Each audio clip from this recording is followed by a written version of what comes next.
वधीक ख़बरों ऐं अपडेट्स जे लाइ असांजे चैनल खे सब्सक्राइब कयो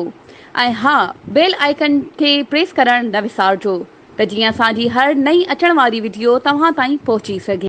नओं ॻोठ लॻ ॻोठ हसन कलोड़ो में 4 ॾींहं अॻु क़तल थियल मिसमात मुमताज़ कलोड़ो जे वारसनि एहतिजाज कंदे ॿुधायो आहे त क़तल कंदड़नि सां ठाह करण लाइ पुलिस क़तल थियल मिसमात मुमताज़ कलोड़ो जे वालिद खान मोहम्मद कलोड़ो ऐं उन जे चाचे फरियादी अब्दुल जब्बार कलोड़ो खे जवाबदारनि सां राॼोनी करण लाइ दबाव विझी रहिया आहिनि।